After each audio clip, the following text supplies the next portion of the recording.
With the recent release of fundraising totals that feature candidates raking in millions of dollars in campaign contributions, it's important to kind of highlight the complicated system that is our campaign finance system.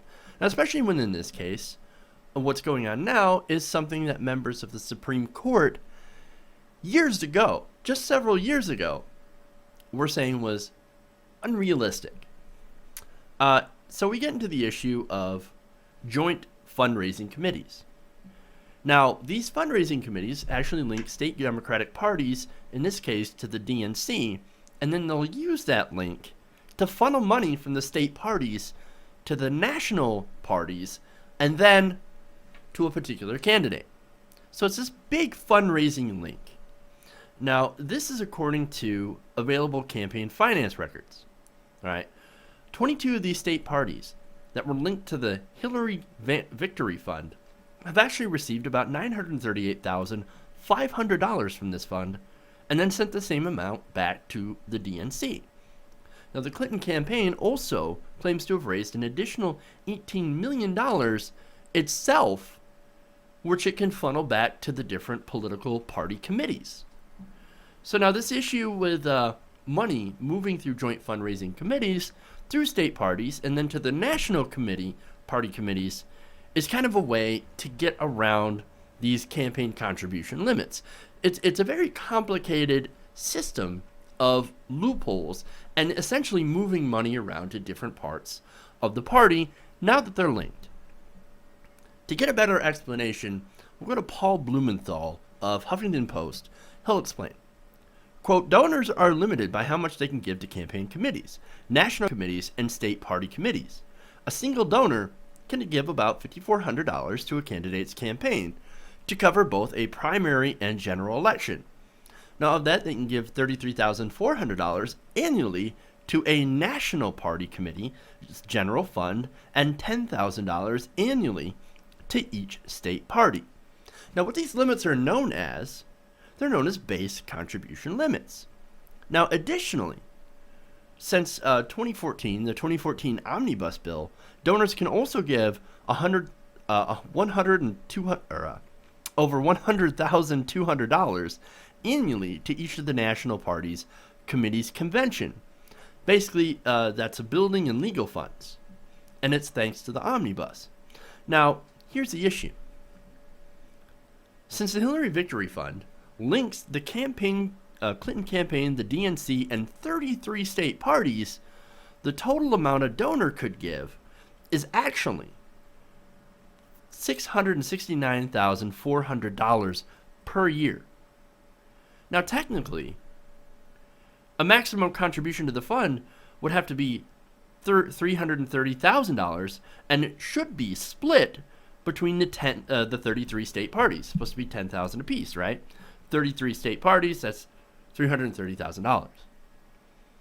But instead of doing that, instead of being forced to split that money among the 33 different state parties, now they can move that money around and actually concentrate it to use wherever they want it. They can put it to the DNC, they can split it up, they can lump it together and give it to a candidate, they can do whatever they want. It's almost carte blanche. That's a big problem. Now, since party committees are allowed to make these unlimited transfers between each other, that money, as Blumenthal points out, can be sent to the state parties most advantageous to the candidate raising the money. In a swing state, like Iowa, for example.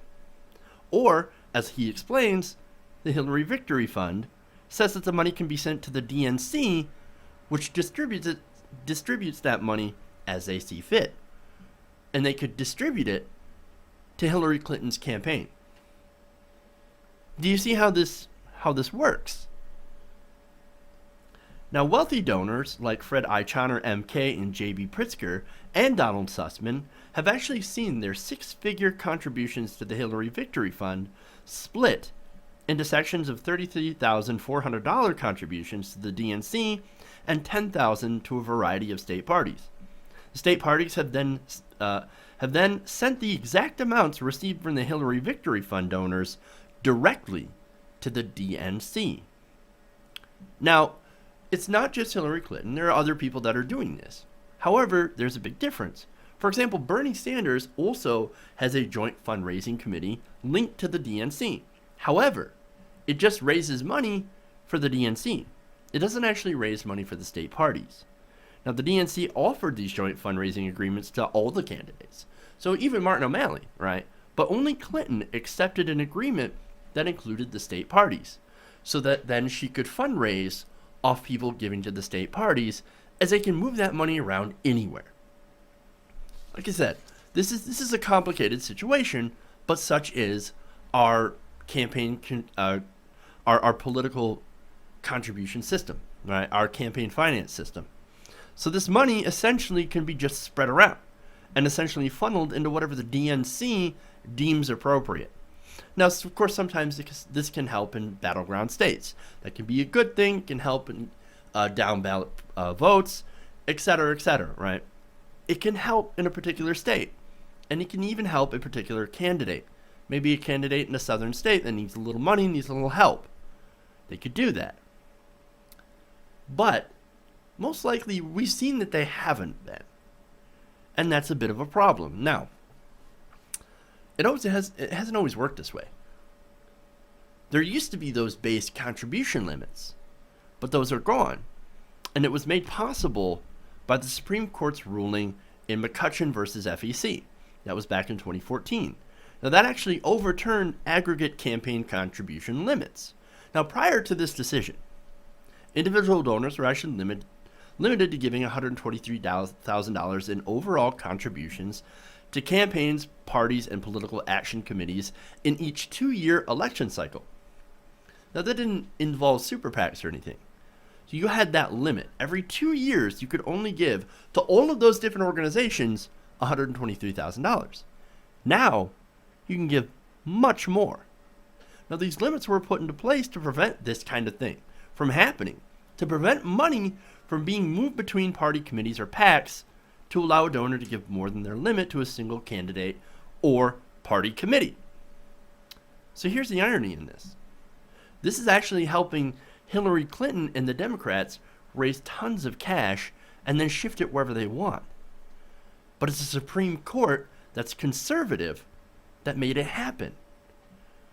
Now, for example, I'll go to Justice Samuel Alito, who called the entire situation that I've just explained, quote, wildly hypothetical. It's wildly hypothetical that a joint fundraising committee would be used to raise huge sums by one candidate and then have the money directed back into one committee. Quote, how realistic is it that all of the state party committees, for example, are going to get money and they're all going to transfer it to one candidate? That's him. That's Alito. My answer to that is apparently really fucking realistic. It's happening. It's happening, and we have proof. No. Wildly hypothetical. Wildly. It's just like what they said about Citizens United.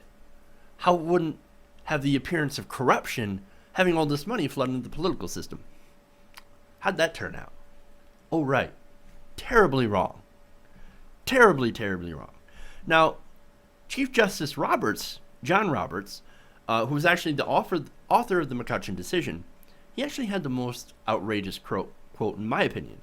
He said that people that were against removing these limits, right, the limits on base contributions, the people that were against more and more money being shifted around and against money in politics were, quote, divorced from reality.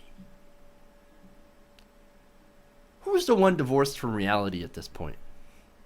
Who's the one that warned against this sort of thing from happening? The people that were apparently divorced from reality, according to Justice John Roberts. They were wrong. They were wrong. It's systemic corruption. And it's going mostly to help Hillary Clinton get elected to become president. It's amazing. And look, it's not just Democrats. Republicans too. Well, you think Democrats are the party? No, no, no. Republicans are the party of huge money. They're just not as, they're just more transparent about it. But both parties have been bought and paid for by the rich. And they both use these kinds of fundraising tricks. As recently reported by the Huffington Post, during 2012, Mitt Romney, his campaign employed a joint fundraising committee linked to 4 state parties in 2012. The funds directed to those 4 party committees were then redirected to swing state party committees. Trying to help Mitt Romney gain an advantage, often with funds from donors who had already given the maximum to those swing state parties. So they gave $10,000 to the swing state party, and then they give it to another committee. Oh, and guess what? They've got even more money from the same donor. That's obviously breaking some sort of law, some sort of regulation. But once again, the FEC is toothless. They're not going to be able to do anything about it. They can't even agree on what to have for lunch. Huge problem.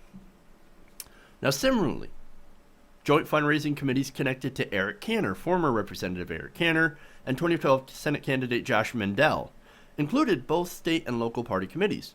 These local committees promptly transferred their portion of the funds raised to the state party committees. This was before McCutcheon. So they could do it before on a smaller scale, but since McCutcheon, it only got bigger. Now remember, there were PACs before Citizens United, political action committees that would raise lots of money and donate to political campaigns. Those had existed before. But then, Citizens United made the problem worse. It flooded more money into the system. The effect is that the money spigot has opened completely. What was once considered a wild hypothetical has actually become the new normal. And the result is that our political system is literally drowning in campaign cash. Literally. In legal bribery. And with the idea that money is considered political speech, it's already bad, and it will continue to get worse. It's already left you and I in the dust. We don't have a voice anymore. We're not a democracy anymore. And until we get the money out of politics, all money out of politics, Democrat, Republican, union, corporate, all of it, our voices will continue to be ignored by both parties in favor of those who end up writing the biggest checks.